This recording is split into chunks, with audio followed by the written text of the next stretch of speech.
Halo semua, jumpa lagi dengan saya. Kali ini saya akan melanjutkan alur cerita Perfect World.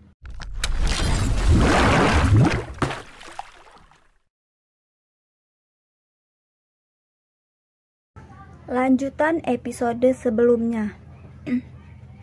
Negara Batu, ibu kota kekaisaran. Lebih dari setengah bulan telah berlalu, namun tidak ada tanda-tanda Si Hao. Si Yi tetap tenang. Lebih dari setengah bulan telah berlalu sambil menunggu begitu saja. Adikku yang baik, di mana kamu? Sekarang saya telah tiba. Apakah Anda berani menunjukkan diri Anda? Sebulan telah berlalu, dan Si Hao masih belum muncul. Pada akhirnya, Si Yi pergi dan memasuki alam dewa kekosongan, di tempat lain di negara api. Selama sebulan terakhir, Si Hao selalu sibuk berkultivasi. Dia akan berkultivasi dan mendapatkan hal-hal yang dia butuhkan terlebih dahulu. Gadis dengan mata besar membawanya ke danau yang mendidih. Ini adalah danau iblis. Beberapa hal aneh telah terjadi di masa lalu, dan beberapa orang meninggal. Persiapan Si Hao sudah cukup. Dia menyebarkan sumsum tulang kering ke danau dan dengan sabar menunggu jenis-jenis ikan. Setelah 4 jam penuh berlalu, bahkan ketika Si Hao hendak menyerah, permukaan danau mulai beriak. Seekor ikan yang emas melonjak dan melelap semuanya. Begitu besar. Gadis dengan mata besar berteriak ketakutan. Kali ini, persiapan Si Hao cukup banyak, dan dia telah lama menyegel tepi danau. Dia memanggil teknik berharga Suani. Pada akhirnya, tidak satupun dari 100 ikan yang mampu membebaskan diri. Mereka semua ditangkap hidup-hidup. Akhirnya, dia memurnikan ratusan ikan yang menjadi semangkuk kecil cairan emas. Setengah bulan kemudian, Si Hao telah menembus tahap tengah dari alam ukiran. Sementara itu, pada saat ini, Huo Liner menerima laporan dan menemukan tempat ini. Selain itu, dia memberi Si Hao beberapa informasi. Si Yi telah menghabiskan waktunya baru-baru ini di alam dewa kekosongan. Apa yang dia lakukan? Si Hao bertanya. Menyanyikan sutra, berjalan-jalan. Dia telah meneliti catatan yang dibuat oleh orang-orang di masa lalu, jawab Huo Liner. Ketika Si Hao mendengar apa yang dia katakan, dia tidak bisa menahan diri untuk tidak mengerutkan alisnya. Hebat. Apa rencanamu? Huo Liner bertanya. Saya jelas akan mengunjungi alam dewa kekosongan, jawab Si Hao. Bisakah aku memasuki alam dewa kekosongan dari sini? Si Hao bertanya. Tentu saja Anda bisa. Setelah tiba di titik ini, Huo Liner menunjukkan ekspresi aneh dan berkata, dari mana Anda memasuki alam dewa kekosongan sebelumnya? Mengapa saya merasa Anda masuk dengan cara yang tidak biasa? Si Hao tertawa datar, karena itu jelas tidak biasa. Setelah 2 tahun, Si Hao memasuki alam dewa kekosongan lagi. Ketika dia mengenang masa lalu, mengingat bagaimana bahkan alam dewa kekosongan tidak tahan lagi dengannya dan mengusirnya. Si Hao berjalan-jalan dan tidak terburu-buru untuk pergi kemanapun. Dia mencari di mana-mana, dan akhirnya matanya bersinar. Dia melihat 2 orang yang dikenalnya masih di sini, kakek burung dan koin. Apakah kalian 2 tetua baik-baik saja selama ini, setelah sekian lama tidak bertemu? Si Hao bertanya sambil tersenyum. Kakek koin melompat. Dia dengan hati-hati memeriksanya dan berkata, ini kamu. Dia dengan cepat melihat ke kiri dan ke kanan. Lalu dia diam-diam berkata, jangan terlalu cepat mengekspor dirimu. Kami akan menjual beberapa informasi sebentar lagi. dan kami akan memberimu setengahnya.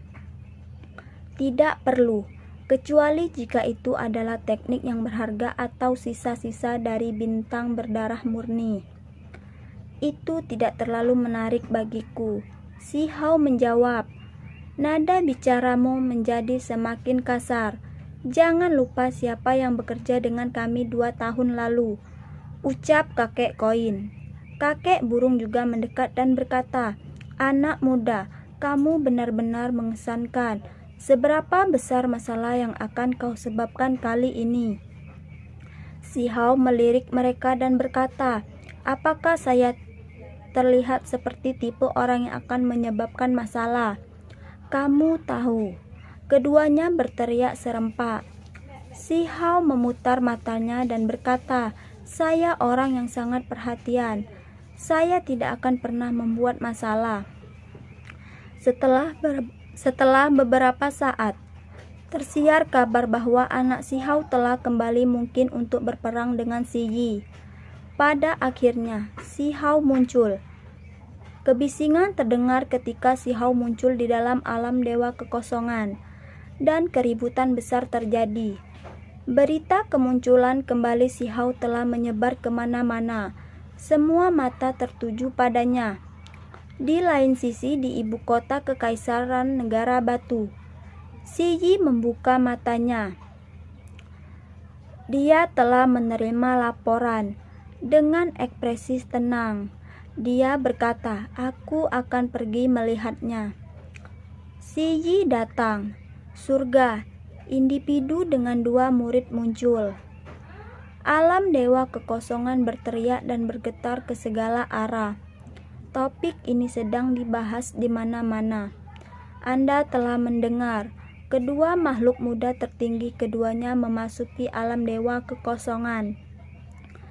Kita harus bergegas dan menonton, siapa tahu pertempuran bahkan mungkin pecah. Kamu tidak bisa melewatkan acara seperti ini. Pertempuran yang mengubah dunia mungkin akan dimulai. Si Yi tiba akhirnya melangkah ke domain alam ukiran. Keduanya bertindak dengan cara yang agak aneh. Mereka berada di daerah yang berbeda dan tidak mengambil kesempatan pertama untuk bertemu. Ini membuat semua orang gugup. Apa artinya ini? Kenapa mereka tidak segera bertemu? Pada kenyataannya, si Hao sadar ketika si Yi melewati domain transformasi spiritual. Namun, keduanya tidak berjalan ke arah satu sama lain. Apakah pertempuran akan terjadi? Semua orang ragu karena keduanya tampaknya tidak terburu-buru sama sekali. Adik laki-laki, kami sudah berpisah selama bertahun-tahun. Apakah kamu baik-baik saja? Akhirnya, si Yi berbicara ke udara dengan tenang. Tidak perlu khawatir, aku sudah cukup baik. Ini adalah jawaban si Hao. Setelah bertahun-tahun tidak bertemu, aku merindukanmu. Kapan kamu akan datang menemuiku? Si Yi bertanya. Jika kamu ingin bertemu, maka kamu harus datang saja, jawab si Hao. Apakah Paman Ziling baik-baik saja? Si Yi bertanya. Ketika si Hao mendengar, tatapannya tiba-tiba menjadi sangat menakutkan. Kemudian si Hao balik bertanya, apakah Paman dalam keadaan sehat? Kapan kita akan bertarung? Si Hao bertanya, langsung ke intinya. Kali ini, si Yi tidak muncul. Dia mengambil sepotong tulang simbol primordial dan kemudian berkata, kita bisa bertarung kapan saja. Bagimu tulangku berguna. Si Hao berkata, ini sangat bagus dan sangat cocok dengan saya. Itu tidak jauh lebih lemah dari murid gandaku. Si Yi menjawab, apakah murid ganda sekuat itu? Saya tidak akan pernah berpikir bahwa mereka. Kalau tidak, mengapa Anda memiliki sedikit kepercayaan diri sehingga Anda perlu menanamku tulang orang lain? Jawab si Hao. Kapan pertempurannya? Si Hao bertanya. Dengan kalimat ini diucapkan, perhatian semua orang terfokus. Baik, sekarang kapanpun Anda merasa nyaman, jawab si Yi. Kalau begitu datang saja ke alam transformasi spiritual untuk bertarung. Saya juga di sini, menunggu Anda untuk bertarung, kata si Hao. Alam seperti itu terlalu rendah levelnya. Aku akan memberimu waktu dan menunggu, kata si Yi. Tidak butuh waktu lama bagi saya untuk mencapai tingkat sempurna. Jadi apa yang hebat tentang itu? Si Hao berbicara. Adikku, kata-katamu agak terlalu bagus. Sebagian seseorang yang hidup di dunia ini, Anda harus mengingat kata kesopanan. Si Yi berbicara. Mengapa saya membutuhkan saran Anda? Dengarkan kata-katamu sendiri, jawab si Hao. Si Hao berbicara lagi. Kamu tidak cukup percaya diri di alam transformasi spiritual. Jika Anda begitu bertarik pada kesopanan, maka kembalilah. Saya akan menunjukkan kepada Anda siapa yang lebih kuat. Kamu masih anak-anak. Aku akan menunggumu, kata si Yi. Suaranya yang tenang menunjukkan sedikit kekuatannya. Aku hanya punya satu kalimat untukmu. Di alam manapun saya dapat menyempurnakan diri saya tidak bertandingi, kata si Hao. Adikku yang baik, kamu terlalu percaya diri. Bahkan dewa sejati tidak akan berani mengatakan bahwa mereka tak tertandingi di bawah langit. Si Yi menjawab dengan dingin. Aku berani mengatakannya, jawab si Hao. Keyakinan tak tertandingi telah menemani saya sejak lahir hingga hari ini. Sekarang aku benar-benar ingin bertarung melawanmu. Si Yi berkata pada dirinya sendiri. Lalu apa yang kau tunggu? Datang ke sini dan bertarung, kata si Hao.